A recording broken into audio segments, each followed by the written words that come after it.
할렐루야. 주일 저녁 예배 자리에 나오신 모든 분들과 영상으로 함께 하시는 모든 분들 위해 성령의 충만한 은혜와 평강이 함께 하시기를 주님의 이름으로 축원합니다. 오늘 말씀 제목은 영적인 일에 열심을 내라입니다. 스포츠, 음악, 예술, 학문 등 어느 분야에서든 진정한 성공자들의 공통점을 찾으라면 자신의 일에 최선을 다하는 열정이 있다는 것입니다. 즉 열정을 가지라는 말은 최선을 다하라는 말인 것입니다. 최선을 다해야 길이 열립니다. 대충대충 하면 열렸던 길도 닫히게 되어지지요. 최선을 다해 열심히, 아주 열심히, 그것도 즐겁게 기쁜 마음으로 하면 결과와 상관없이 그 자체만으로 이미 성공의 길에 올라선 셈입니다. 알프레드 크랩스는 말하기를 열정 없는 성공이란 있을 수 없다. 승리하는 생활을 하는 비결은 가슴을 열정으로 가득 채우는 데 있다. 열정이야말로 온갖 장애와 싸우게 하고 그것을 극복하여 인생의 순간순간을 즐기게 한다라고 했습니다. 미국 최고의 동기부여 전문가 중 한 명인 팻 윌리엄스는 그의 책에서 마이클 조던을 농구의 신 그리고 20세기를 빛낸 영웅이 될 수 있었던 이유에 대해서 면밀히 분석했습니다. 그의 분석에 따르면 조던이 정상에 설 수 있었던 것은 화려한 재능, 이면에 숨어있던 조던의 피나는 노력, 지금 여기에 100% 몰입하는 집중력, 열정, 집념, 승부근성이 지금의 그를 그 자리 위에 올려놓게 되었다 말하고 있습니다. 한 번은 농구 캠프에 참석한 사람이 조던에게 물었습니다. 어렸을 때 하루에 몇 시간씩 연습하셨습니까? 그러자 조던은 시간 같은 건 신경 쓰지 않았습니다. 시계를 본 적도 없습니다. 지칠 때까지 아니면 어머니가 저녁 먹으라고 부를 때까지 연습했습니다 라고 말하였다는 것입니다. 한마디로 자신의 일에 대한 열정이 그를 농구의 천재로 만든 것입니다. 열정이란 단어의 어근을 살펴보게 되면 들어오다와 신이라는 단어의 조합으로 이루어졌다고 합니다. 즉 열정이라는 뜻은 주 안에 있다라는 말에서 파생된 말로 열정적인 삶은 주 안에 있을 때에 가능하다라는 것입니다.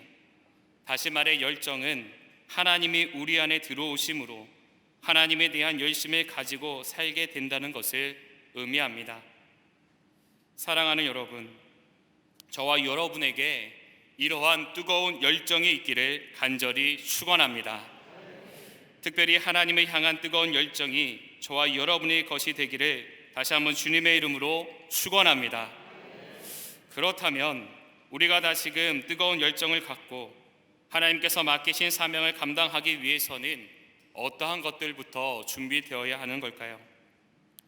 오늘 말씀은 하나님께서 이 세상에 심판하러 오셨을 때에 끝까지 남았던 7교회를 향한 말씀 중 라오디게아 교회를 향한 하나님의 말씀을 기록하고 있습니다. 바라기는 오늘 말씀을 통하여서 영적인 열심을 되찾기 위해서 어떠한 노력을 해야 하는지에 대해서 살펴보며 영적인 교훈을 찾고 기도의 제목을 삼는 복된 시간이 되시기를 주님의 이름으로 축원합니다. 첫째로 지금 나의 상태가 어떤지를 진단해 보아야 합니다. 본문 17절의 말씀입니다. 내가 말하기를 나는 부자라 부요하여 부족한 것이 없다 하나 내 곤고한 것과 가련한 것과 가난한 것과 눈먼 것과 벌거벗은 것을 알지 못하는도다 라고 기록하고 있습니다. 성경은 라오디게아 교회가 부유한 사람들의 모임이라고 말씀하고 있습니다. 라오디게아는 오늘날 미국의 월스트리트처럼 또는 우리나라의 여의도 금융가처럼 금융의 중심지였습니다. 도시가 얼마나 부유했는지 AD 17년에 발생한 대지진 이후에 로마의 보조금 없이도 자체적으로 즉각 재건을 이루었습니다. 라오디게아에는 아스클레피오스의 신전과 관련한 유명한 의술학교도 있었습니다. 철학자 아리스토텔레스는 일찍이 그 학교의 의사들이 안약의 주 원료 프리지아 가루약을 개발했다고 지적했습니다. 또 훗날 프리지아 가루는 라오디게아의 주된 수출 품목이 되어졌지요. 또한 라오디게아는 값비싼 검은색 양털로 양질의 옷감과 의복, 양탄자를 제조한 것으로도 유명했습니다. 그렇게 부유한 지역이었지만 예수님의 눈에는 권고하고 가련한 곳이었습니다. 그들이 복음의 핵심을 잃어버려서 하나님 나라에 들어갈 수단을 잃어버렸기 때문입니다. 하나님의 말씀을 잃어버려 영적으로 빈곤해졌습니다. 영적인 분별력을 잃어서 눈이 먼 사실도 하나님을 배울 때에 준비되어 있어야 할 의복이 준비되어져 있지 않음을 깨닫지도 못했습니다.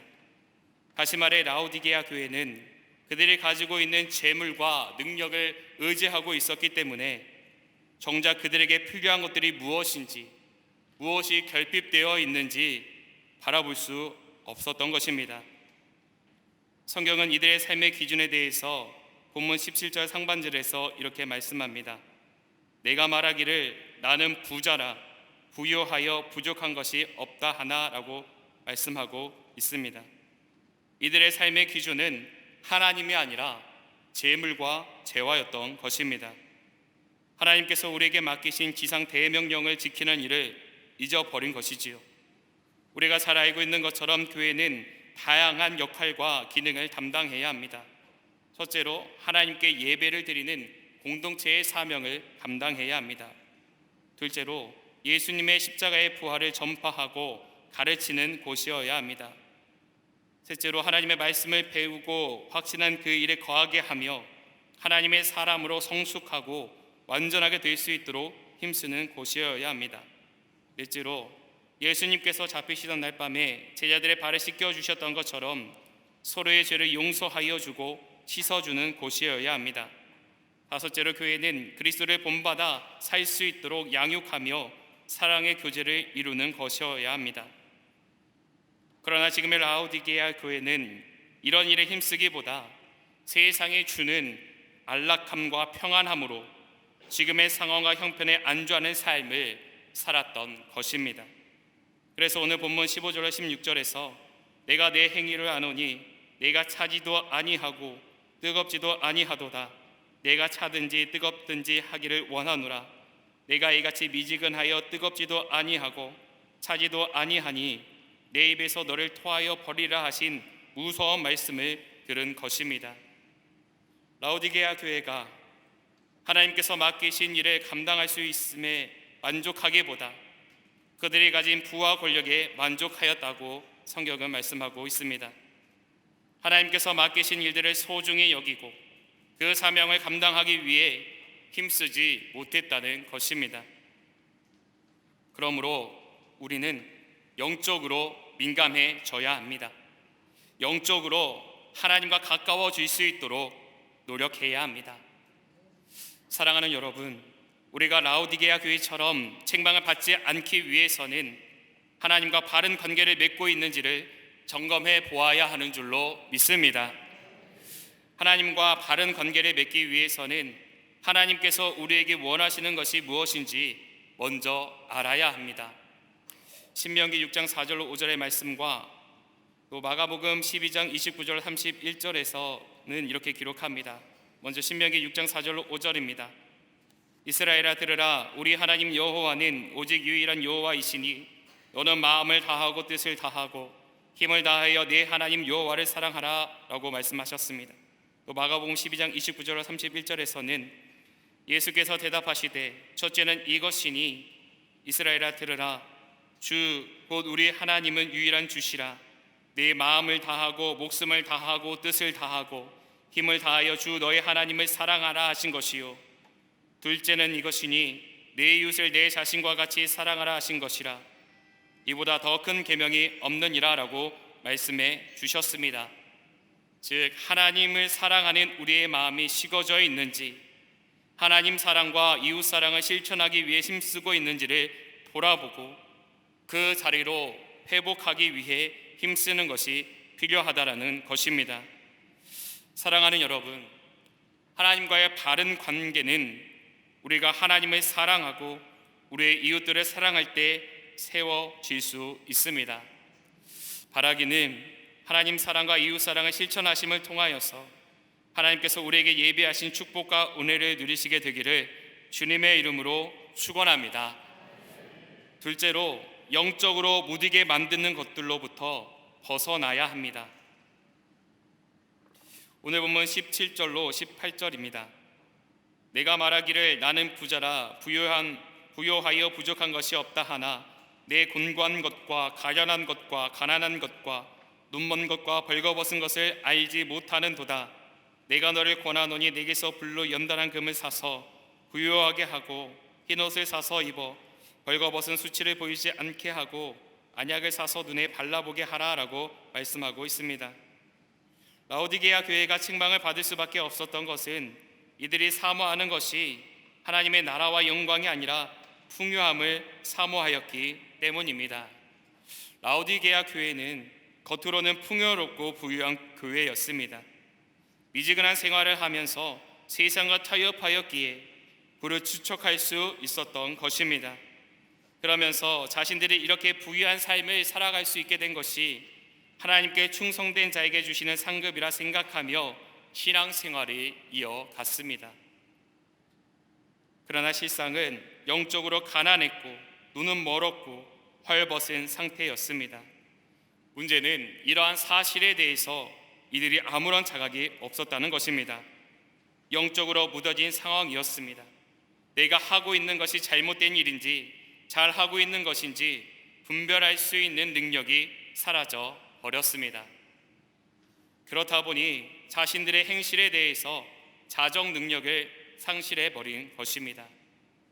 고든 맥도날드 목사님은 영적인 열정을 회복하라라는 책에서 우리의 영적인 열정을 위협하는 요소들에 대해서 몇 가지로 나눠서 설명해 주셨습니다.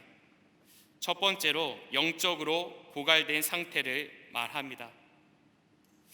이것은 갈멜산에서 승리를 거둔 후에 엘리야의 모습에서 찾을 수 있습니다.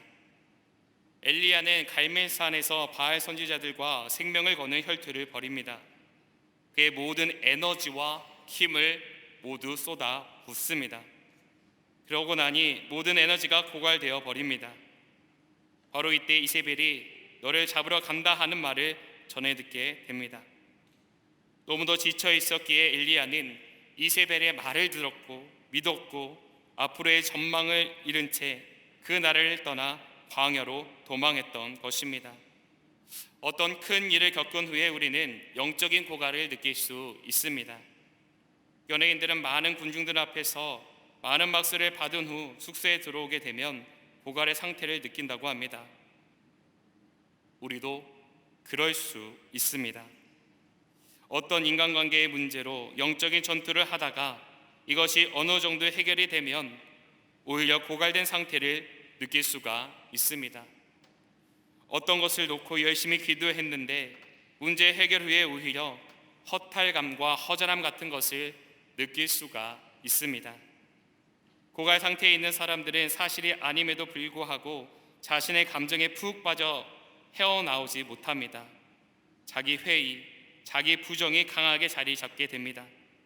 고갈된 사람들은 자신은 물론 남들에 대해서도 지나치게 비평적인 사람이 되어 버립니다. 고갈 상태에 빠졌을 때 종종 그들이 가장 하고 싶어 했던 과제들을 그만두고 싶어 합니다. 엘리야처럼 그들은 자신들이 더 이상 쓸모없다고 확신해서 앞으로 전진할 힘을 잃어버릴 때가 있습니다. 이러한 상태가 영적으로 고갈된 상태입니다. 두 번째는 사람들에 대한 실망과 배신 때문에 영적인 열정의 불이 꺼질 때가 있습니다. 우리가 잘 알고 있는 다윗이 그러한 경우입니다. 다윗은 그의 아들인 압살롬으로부터 반역을 당하게 됩니다. 가장 믿을 수 있는 자식이 배신하고 반역을 했습니다. 압살롬이 이스라엘 사람의 마음을 훔쳐갑니다. 다윗이 그의 집과 왕위와 이스라엘 성전 가까이에 있는 궁전과 궁극적으로 그가 세운 도시로부터 도망가는 비참한 이야기가 성경에 기록되어 있습니다. 모욕에 더하여 다윗은 공격당하고 돌팔매질 당했으며 그의 내 성원왕이었던 사울의 족속에서 나온 한 격분한 친척으로부터 저주받기도 합니다. 이때 성경은 이렇게 기록합니다. 왕과 그와 함께 있는 백성들이 다 피곤하여 한 곳에 이르러 거기서 쉬니라. 다윗은 이때 자신이 가지고 있었던 영적인 열정을 모두 소진하게 됩니다. 비참한 상태에 있었습니다. 우리도 마찬가지이죠. 믿었던 직장에서 갑자기 실직을 당하기도 합니다.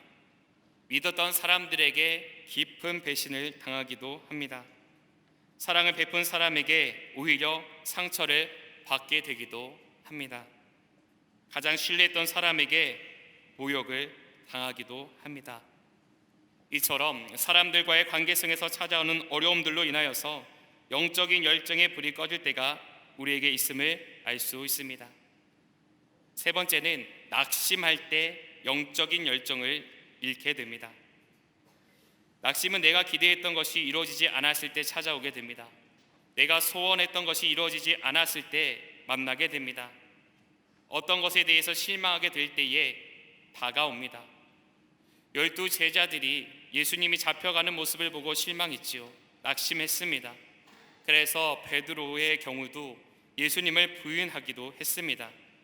다른 제자들도 예수님을 버리고 도망갑니다. 이스라엘 12명의 정탐꾼 중에서도 10명은 가나안 사람들을 보고 낙심했습니다.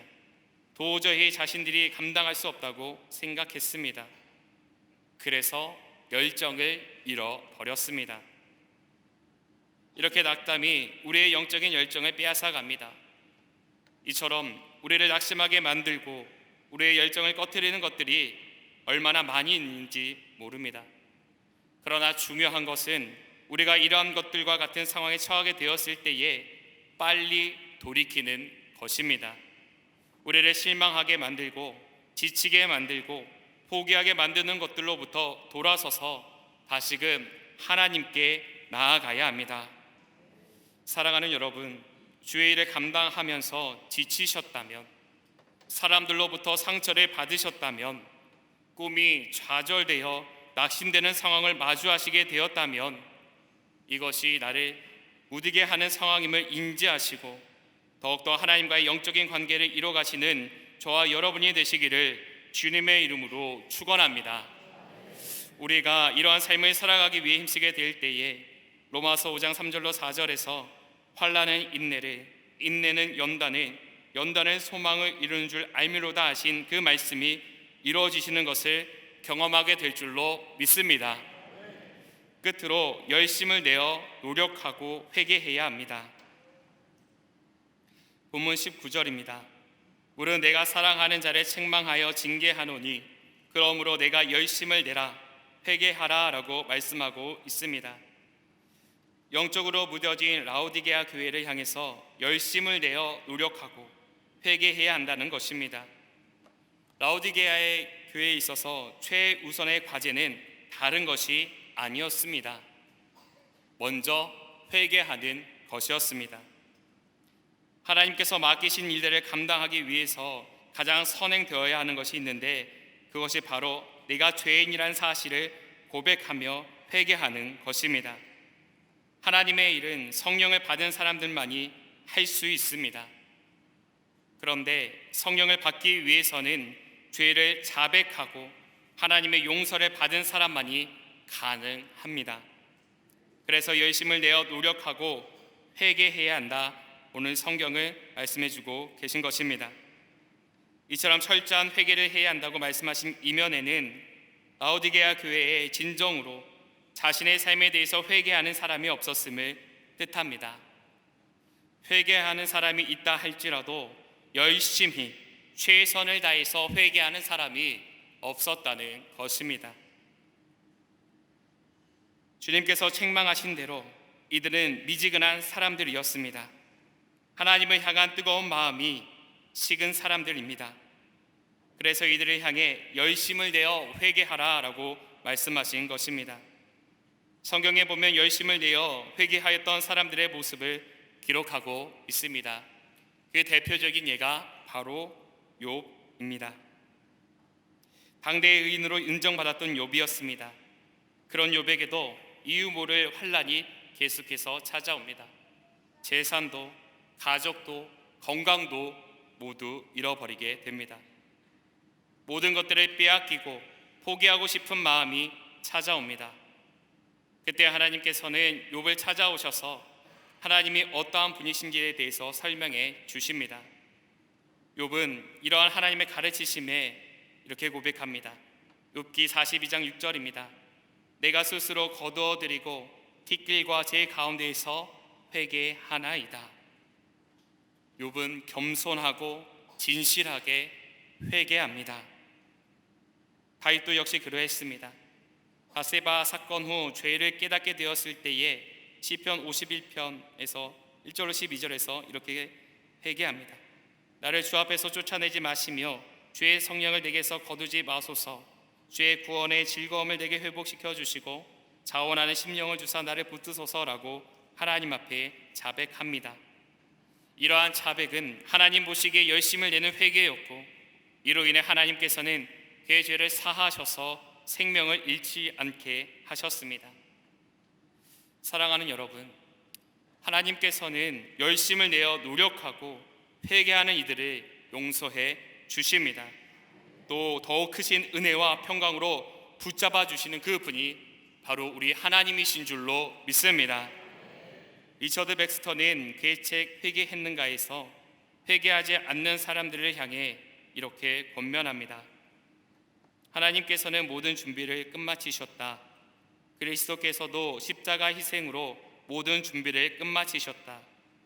약속과 용서도 준비되었고 복음 사역자나 주변 성도들도 준비를 끝마쳤다. 하늘도 천사들도 모든 준비를 끝냈다. 이 모든 것이 당신의 회개를 간절히 기다리고 있는데도 아직 돌이켜 회개하지 않는 이유가 무엇이란 말인가?